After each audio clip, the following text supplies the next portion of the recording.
puestos a prueba, muertos a filo de espada.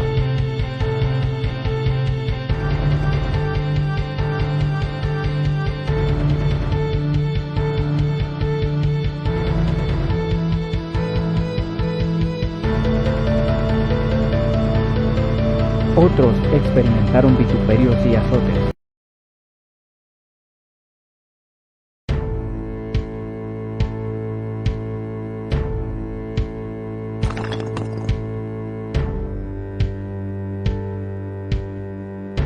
Pobres, angustiados, maltratados. Fueron apedreados, aserrados.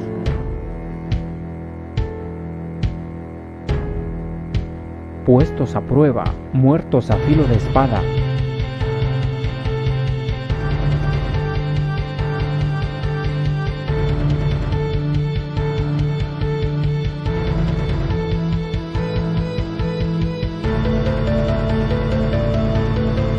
Otros experimentaron vituperios y azotes.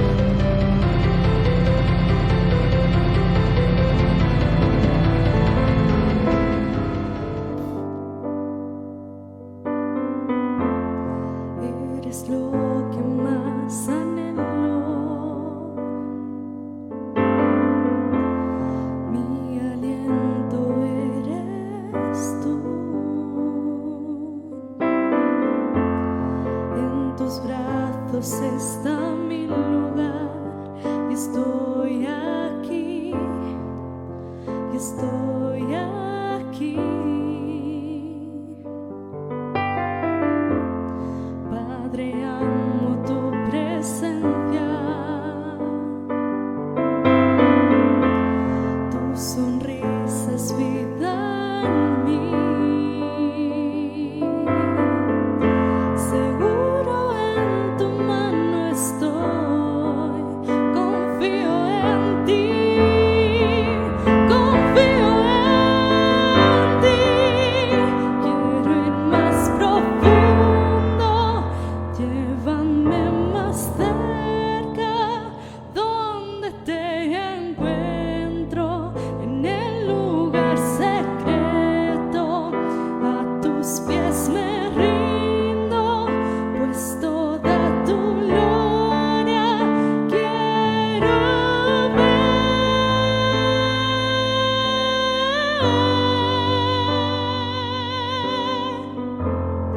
Padre, amo tu presencia, tu sonrisa es vida en mí.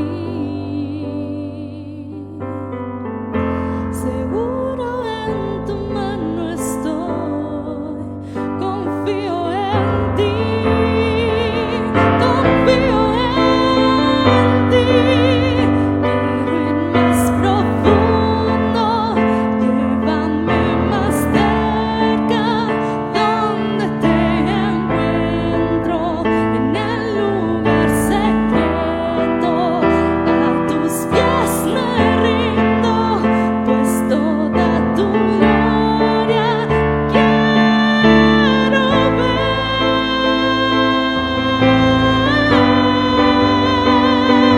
Solo quiero poderte ver, envuélveme en tu gloria y poder, pues tu majestad es real y tu voz resuena en mi ser.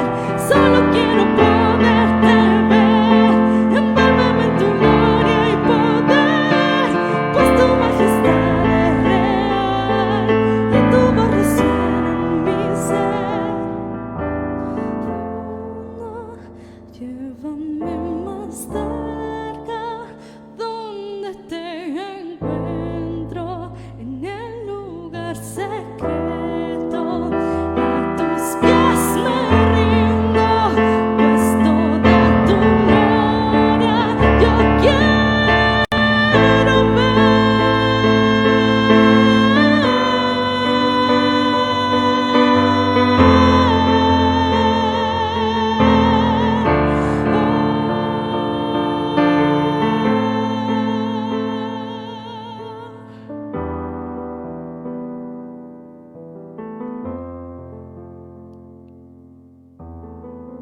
Muy buenas a todos, bienvenidos a este programa Héroes de la Fe.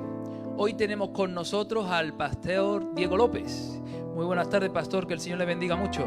Buenas tardes, pastor. Qué alegría de verte y de poder estar contigo disfrutando de este programa, de esta alabanza que hemos escuchado de encontrarte, buscarte. Y hoy vamos a hablar de un hombre que encontró al Señor en su palabra. Y vamos a hablar de Josías, uno de los reyes de Judá.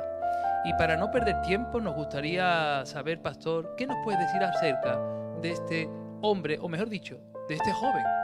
Sí, porque empezó siendo rey mientras era niño, con 8 años. Este rey vivió más o menos unos 300 años, un poco más de 300 años después de la muerte de Salomón, cuando se dividió Israel, el antiguo Israel, en el reino del norte, Israel, el reino del sur, Judá. Sí. Ahí, desde esa división, cuando murió Salomón, pasaron 300 años y nació este rey, que se hizo rey porque su padre estuvo muy poquito, un par de años solamente de rey. Fue nieto del maloso total que fue Manasés. De Manasés. El rey Manasés. Un rey ocultista. No hubo un rey tan malo que hizo tantas maldades como Manasés, su abuelo. Y él nació siendo Manasés todavía rey de Judá. Interesante esto que acabas de decir. El nombre de Josías, buscándolo en la etimología hebrea, significa Dios sana o Dios sostiene. Y es interesante porque ahora que vamos a estudiar y vamos a poder ver en profundidad este personaje, vamos a poder ver cómo Dios sanó el corazón de Josías y cómo a través de esa conversión que experimentó Josías desde su juventud, el mismo pueblo también pudo ser sanado y pudo ser sanado. Y eso es algo que nos llama mucho, tremendamente la atención. Este niño empezó con 8 años, has dicho, ¿no? Sí, muy interesante porque él, aún siendo niño, él vio la maldad de su abuelo, también de su padre. Él vio todo esto, vio toda esa idolatría tan fuerte. Y entonces él luego hizo todo lo contrario. Fue un rey que, como luego vamos a ver, se convirtió hasta las trancas, como se dice. Sí. Pero él vio lo malo. O sea, él nació en una situación muy mala. Sí, de depravación. De depravación total. Cuando se quemaban los niños, se los ofrecía al dios Moloch. Los padres hacían ese tipo de culto tan malo, fatal, espiritista. Él lo vio todo eso. Por eso, al final, él se convirtió siendo niño y empezó a fijarse porque él se dio cuenta desde pequeño de la maldad tan grande que había. Es algo tremendo esto que estás diciendo. Algo que me llama también la atención es que cuando él llega al reinado, tenemos que decir que este pasaje bíblico lo encontramos en el segundo libro de Reyes, en los capítulos 22 y 23, por si alguien en casa quiere buscar lo que dice la Biblia acerca de Josías.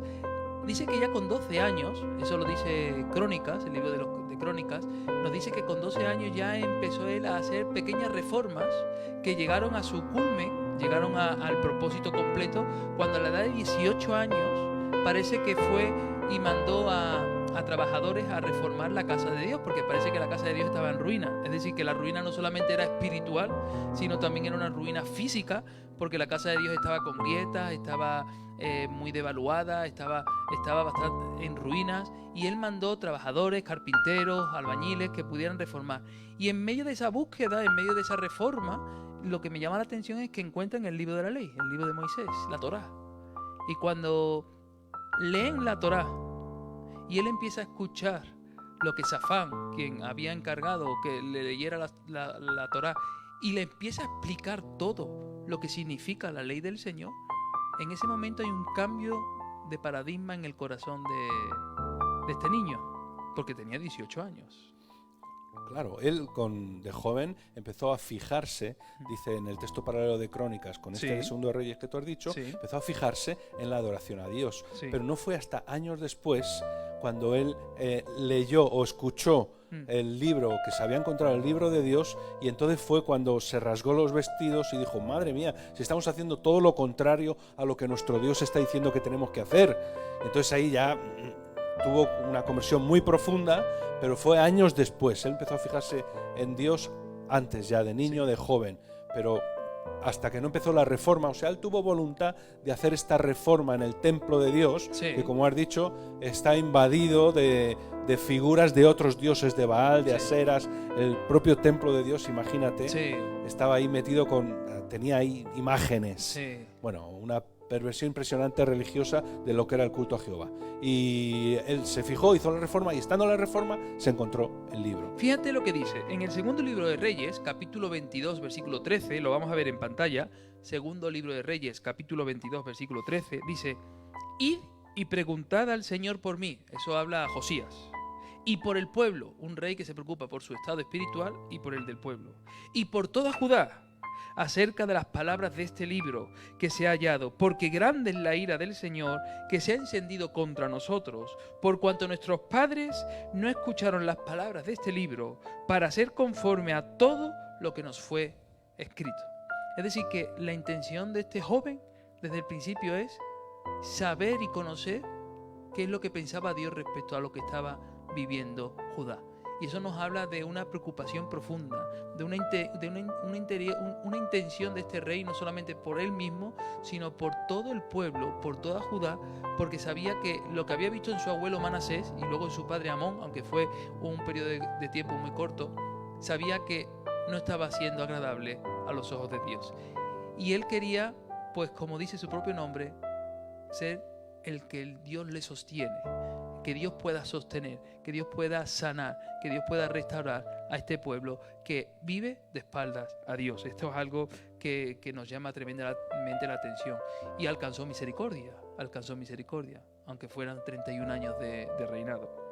¿Cuáles fueron esas reformas? ¿Sabemos alguna de las reformas que hizo Josías cuando tuvo esa experiencia con Dios? Bueno, fue impresionante porque él tuvo el valor de cambiar totalmente todo a raíz de que se enteró lo que había que hacer, o sea, lo que hacían mal. Dijéramos que él en su conversión al leer el libro de Dios, la palabra de Dios que estaba ahí escondida, y cuando la encontró y se la dieron a leer y tal, entonces él empezó la reforma. Y porque sabía lo que tenía que hacer. Dijéramos que él tenía la intención en su corazón, él tenía esa inquietud de adorar a Dios y quitar a otros dioses, pero no se dio cuenta hasta que la palabra se hizo realidad. La palabra se hizo realidad. ¿Cuándo se hizo la palabra realidad? Cuando el Señor Jesús nació. Amén. La palabra encarnada es Jesucristo y se hizo realidad cuando nació. Y aquí la palabra, todavía sin encarnar, la que se encontraron ahí abandonada, como a veces está la palabra de Dios abandonada en el corazón de mucha gente que sí, que la leyeron, que la aprendieron, pero está olvidada. Así estaba la palabra. Y no puesta en práctica. Efectivamente. Entonces, ¿qué hizo él? Ponerla en práctica. Ahí está. Como el Señor Jesús, cuando nació, puso en práctica el reino de Dios. Entonces llegó y ¿qué hizo? Pues una cantidad de reformas, pero además a lo grande. O sea, no... Él había sido un buen rey, dice la Biblia, que él, dijéramos que hizo lo bueno a los ojos de Dios, como otros muchos. Sí. Pero la diferencia de Josías es que él tuvo el valor, los otros no tuvieron el valor, de guiar al pueblo, a todo el pueblo, a la adoración a Jehová. Porque el pueblo, desde tiempos del hijo de Salomón, Roboam, se había apartado de Dios. Por desconocer lo que decía la palabra. Efectivamente. Se había apartado de Dios, se había apartado. Pero los otros, aunque habían sido buenos reyes, o sea, habían hecho lo bueno a los ojos de Dios, pero no se habían atrevido a guiar al pueblo, y el pueblo seguía siendo un idólatra. Este tuvo el valor de decir, se acabó. Entonces, tuvo personalidad. Efectivamente, una firmeza de carácter que dijo, se acabó. Entonces, ¿qué hizo?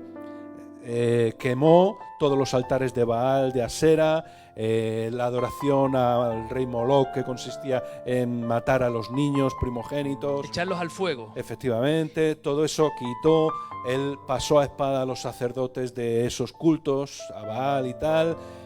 Bueno, las imágenes de Baal las quemó. El polvo, las cenizas, lo esparció sobre la tumba de los sacerdotes, quemó huesos humanos en la tumba de esos sacerdotes. O sea, todo eso es una simbología que decía, nunca más, se acabó ser idólatras. Quiso exterminar el pecado. Efectivamente.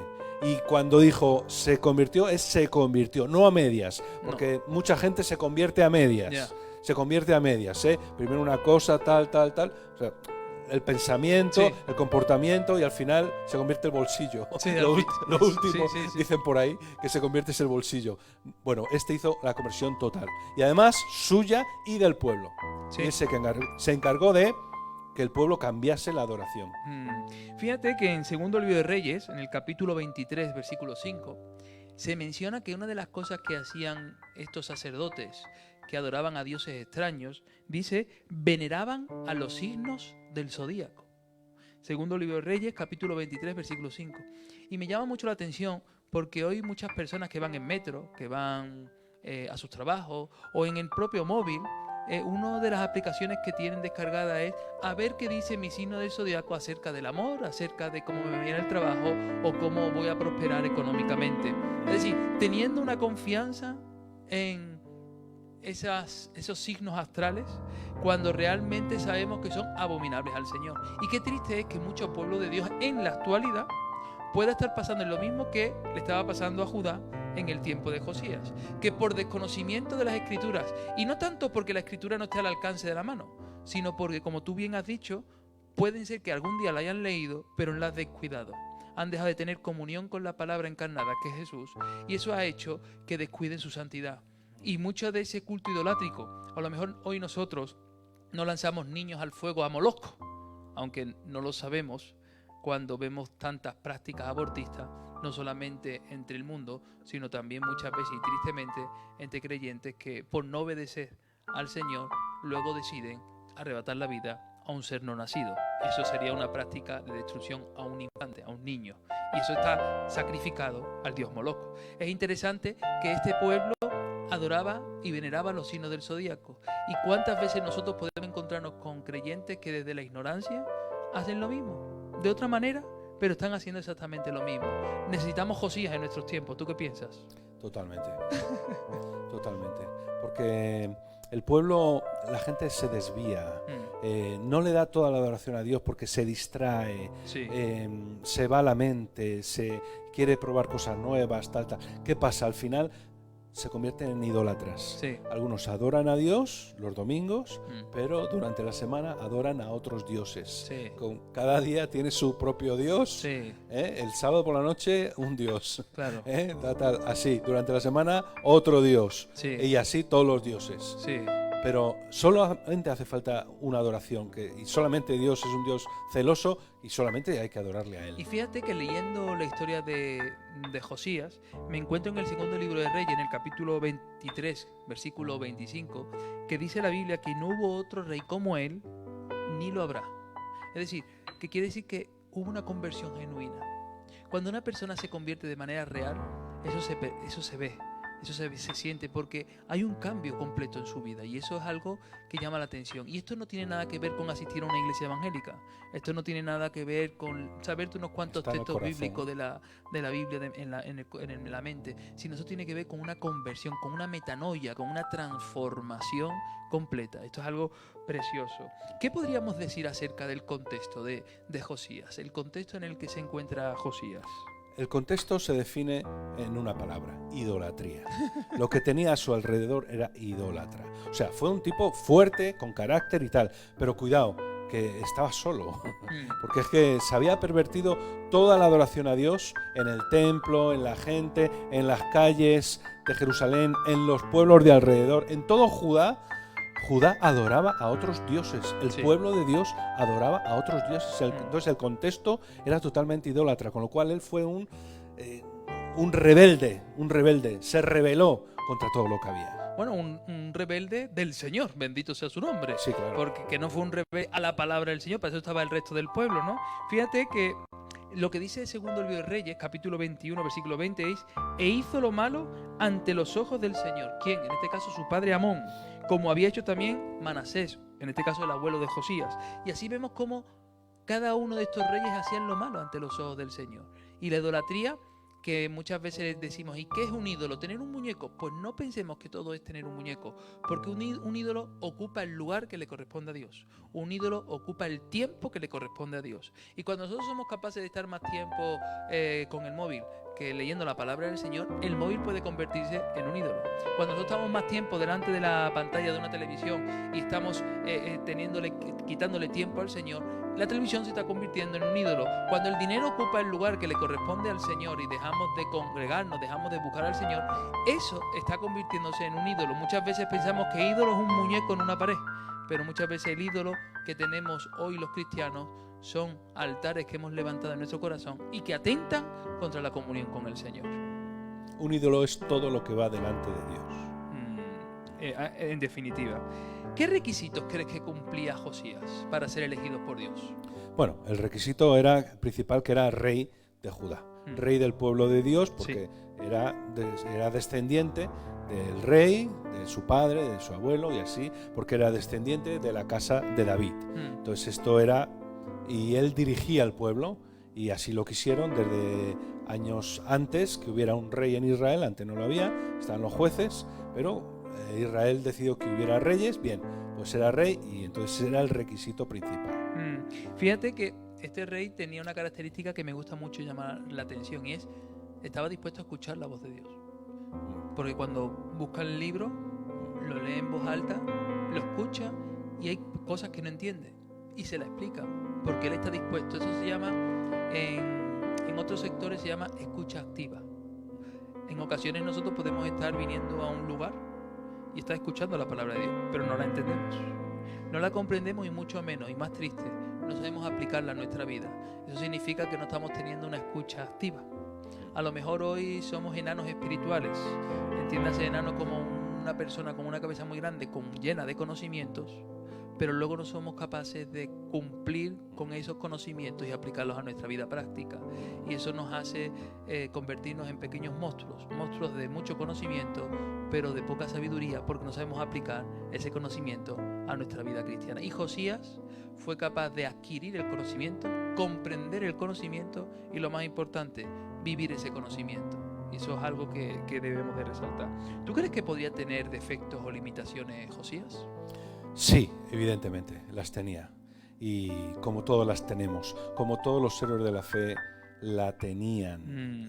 Todos tenían su kriptonita. Su kriptonita, viene muy bien Superman, el término. Sí. O sea, lo que les debilita, la cosa que les debilita. Y él, igual que su carácter, su firmeza, era su potencial total, que fue capaz de rebelarse ante toda esa idolatría y cambiar toda la adoración del pueblo de Dios, igual esa firmeza fue la que le llevó a la muerte. Interesante esto, ¿eh? Cuenta para que podamos entenderlo. El rey de Egipto quiso ir contra el rey de Asiria, y entre medias está Palestina, donde está el pueblo de Israel, el pueblo de Judá. Y tenía que pasar por allí. Entonces Necao, el faraón de Israel, quiso atravesar... el faraón de Egipto. Sí, perdón, de Egipto. Quiso atravesar la tierra donde estaba Josías para ir contra Asiria. Y Josías dijo que no. Se lo quiso impedir. Y Necao, dice en el libro de Crónicas, le dijo: no me impidas el paso, porque si no voy a ir contra ti, no te metas, que esto no va contigo. Y dice la Biblia que Dios habló a través, cosa rara, del faraón. Dijo: no te metas. Se metió. ¿Qué pasó? Terminó muriendo. Que cuando nos metemos donde no nos llaman, acabamos escaldados. Exactamente. Y este hombre acabó muerto. Para que veas que todos podemos tener una kriptonita. Es muy importante saber muchas cosas en la vida, pero es muy importante ignorar algunas cosas en la vida. También, para ser felices, entre otras cosas. Sí, y para mantener la cabeza encima de los hombros. Sí. Que no te pase como a Josías, ¿no? Sí, es verdad, es algo tremendo esto. Ahora, ¿alguna limitación puedes ver tú en Josías? Porque yo lo que veo es que todas las reformas que hizo fue como consecuencia de una conversión genuina. Pero sin embargo yo veo una limitación, que Josías, al transportar esto a todo el pueblo, hizo que el pueblo pudiera experimentar una verdadera adoración a Dios. Pero realmente los corazones del pueblo no fueron convertidos. ¿Y por qué decimos que no fueron convertidos? Porque durante el reinado de Josías no adoraron a Dios de manera verdadera. Sí, adoraron de manera verdadera. El problema es que cuando Josías murió, 31 años después, volvieron a las andadas del pueblo y volvió a levantar los mismos altares que se habían derribado se volvieron a levantar para adorar a dioses baales. Eso lo que nos indica es que podemos estar reformando la casa, podemos estar poniendo todas las cosas en orden, incluso podemos instaurar sistemas de adoración genuinos, sinceros de adoración a Dios, pero si las personas que tienen que continuar con la labor no están convertidas de corazón, tenemos un serio problema. Es que nadie puede obligar a otro a convertirse a algo. Ten en cuenta una cosa, el ser humano la mente humana es absolutamente, es un don de Dios, es libre. Y puedes obligar, como hizo el emperador Constantino, en el siglo III, que dice, por nacimiento, todo el que nazca dentro del Imperio Romano será cristiano. Eso es. Pero gente se convertía. Y él se autodenominó el Sumo Pontificus. Efectivamente. Entonces, ¿qué pasó? Pues que la gente se convertía por obligación. Pero tú no puedes obligar. Entonces, esto quizá fue el tema de Josías. Y dijo, bueno, todos a partir de ahora son adoradores de Jehová por decreto. Sí. Y tienen muy buena intención con eso, pero eso es imposible. Porque cada persona, tú puedes obligar a hacer algo a alguien. Muchas cosas o todo. Pero siempre va a tener su independencia de su cabeza. Fíjate que estoy pensando en la relación padres e hijos. No sé cómo lo ves tú. Muy interesante. Porque nosotros los padres queremos que nuestros hijos pues sigan a Dios, porque hemos conocido al Señor, somos como Josías, hemos conocido al Señor, tenemos una conversión genuina y queremos que nuestros hijos pues no se desvíen para que no sean engañados por este mundo. Y muchas veces les obligamos a creer, les obligamos a venir, les obligamos a hacer cosas en Dios, en la iglesia, pero realmente no nos estamos preocupando para que nuestros hijos se conviertan en hijos de Dios. Pensamos que nuestros hijos son los nietos de Dios y Dios no tiene hijos, Dios no tiene nietos, Dios lo que tiene son hijos. Y muchas veces reformamos nuestra casa, reformamos nuestro vocabulario, reformamos todo lo alrededor de lo que es digno de reformar y es bueno, pero el corazón de nuestros hijos no está rendido al Señor. Y cuando nosotros nos llegamos a ese punto de que nuestros hijos conozcan al Señor, nos llevamos muchos fracasos, donde vemos que luego nuestros hijos pues no quieren saber de Dios. No porque nosotros no hayamos hecho las reformas suficientes, sino porque la clave está en que debe haber una conversión desde el corazón. Como dijo luego el apóstol Pablo, ¿no? Que si algo hay que ser circuncidado, tiene que ser el prepucio de nuestro corazón y no tan solo el prepucio del símbolo de un varón, ¿verdad? Exactamente. O sea, tú no vas a convencer a nadie a que crea en algo. Claro. Se tiene que convencer solo. Tú le puedes enseñar a tu hijo, instruye al niño en su camino, dice la Biblia, y aun cuando fuere viejo, no se apartará. Tú le guías y le enseñas, pero tiene que ser él. Es él, porque él es absolutamente libre de pensar lo que quiera. Y cuando los padres no estén, pues él hará lo que quiera. En definitiva, solo puedes influir sobre su corazón lo que tú quieres enseñarle. Ahora, ¿cómo influyes en su corazón?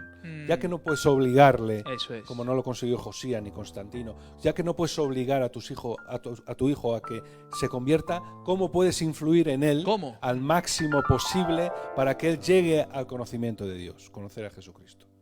Por la oración. Ora por tu hijo. Cada día, constantemente, sistemáticamente. Si algo tienes que hacer sistemáticamente, constantemente, permaneciendo en Dios, es en la oración. Y fíjate que los ídolos lo que quitan es nuestro tiempo de oración con Dios. Exacto. Querer dormir más es un ídolo que nos quita tiempo de oración con el Señor. Querer ver más la televisión es un ídolo que ocupa el tiempo de nuestra oración con el Señor. Es decir, trabajar más, ganar más dinero puede ser un ídolo que quite el tiempo de nuestra oración con el Señor. Por lo tanto, tengamos que hacer reformas como las que hizo Josías. Qué importante esto. Fíjate que Lucas, en el Evangelio de Lucas, capítulo 8, versículo 21, en cierta ocasión fue la madre y los hermanos de Jesús a buscar a Jesús a una casa. Y fíjate lo que Jesús responde. Lucas 8, 21, lo vemos en pantalla. Él, Jesús, entonces respondiendo les dijo: mi madre y mis hermanos son los que oyen la palabra de Dios y la hacen. ¡Qué tremenda palabra! No es una cuestión de conocimiento, sino una cuestión de cumplimiento, de obediencia. Esto es algo que deberíamos de resaltar. Queremos terminar, pastor, antes de concluir la entrevista. ¿Qué enseñanzas prácticas, aunque hemos ido nombrando algunas, qué enseñanzas prácticas podemos sacar nosotros hoy para nuestra vida respecto a la historia de Josías? Bueno, hay muchísimas. Principal el que veo yo, cuando salió la palabra se convirtió Josías. La palabra convierte. La palabra Entonces, convierte. Primera enseñanza, la palabra convierte. Amén. Jesús es la palabra encarnada, que se hace realidad. Pero cuidado, convierte cuando salió a la luz, mientras está escondida. Entonces, enseñanza, saca la palabra de Dios, hazla visible, di la palabra de Dios. dila, manifiesta la palabra de Dios. Y entonces ahí es cuando la palabra de Dios adquiere el poder. Dijéramos que es como la levadura o los polvos estos que le echas agua y la gaseosa, ¿no? Sí. Necesita la vida, pero eso es sacar a la luz. Esa es la primera cosa Amén. importante que yo veo. Amén. Veo que la firmeza de carácter es muy importante, porque esa es la gran diferencia de Josías con respecto a los otros reyes, que él se atrevió a ir en contra del pueblo. De lo ya establecido. Efectivamente, se atrevió. Hay que ser decisivo y decir, no, esto se va a cambiar. Ya no se adora a los ídolos, ya no se adora más a Baal, se cambia. Los otros no se atrevieron y él sí se atrevió. Yo creo que es una enseñanza importante. Hay que ser lo suficientemente valiente para decir, se acabó. ¿Cómo se traduce eso al día de hoy? Pues ya que estamos hablando de los hijos, pues mira, se acabó los videojuegos de matar gente. Sí, por ejemplo. Y apaga la tele. O de atropellar a ancianos. Efectivamente, se acabó eso. El padre o la madre tienen que ser valientes de decir, se acabó. Con los demás, hablando de la familia, pero también con uno mismo. Sí. Lo mismo que dijo Jesús cuando dijo, si tu ojo te es ocasión de caer, Sácalo. Ponte las pilas y sácate un ojo. Si tu mano derecha te es ocasión de caer, ponte las pilas, corte la mano. O sea, con las cosas propias de la vida. Esa es la nueva versión internacional Lozano, ¿no? Muy bien, pues, pastor, ha sido un privilegio poder escucharlo, poder compartir. Igualmente está bien. Y esperamos volver a verlo en otros programas. La semana que viene hablaremos de otro personaje interesante que se llama Barzilai, pero lo veremos la semana que viene. Pero muchas gracias, porque de Josías podemos aprender mucho y a través suya todavía mucho más. Que el Señor le bendiga y esperamos verlo en otros programas. Un saludo COVID. Y antes de nosotros concluir este programa, queremos hacer una breve reflexión sobre todo lo mencionado. Josías fue un brote verde en medio de una región desértica espiritualmente hablando. Su reinado duró 31 años y en 31 años hizo muchas cosas donde glorificó el nombre del Señor y donde el pueblo tuvo la oportunidad de glorificar el nombre del Señor. Ahora bien, la salvación, como ha dicho el pastor Diego, no viene por las reformas que acometió Josías, sino por escuchar la palabra de Dios, conocer la palabra de Dios y, lo más importante, vivir la palabra de Dios. Y esa palabra encarnada es Jesús de Nazaret. ¿Estamos dispuestos a escuchar la palabra como la escuchó Josías con 18 años y eso transformó su vida? ¿Actuar en consecuencia? ¿Saber pagar el precio? Esto requiere morir a uno mismo y a sus propios deseos. No seamos indiferentes a la voz del Señor. Por muy seco que esté el medio espiritual en el que estemos viviendo, la palabra de Dios riega los corazones y produce frutos abundantes sobre aquellos que prestan atención. Hoy necesitamos hombres y mujeres con el carácter de Josías, que se levanten y que sepan actuar en consecuencia, conforme a lo que dice la palabra del Señor. Tú y yo también podemos ser como Josías.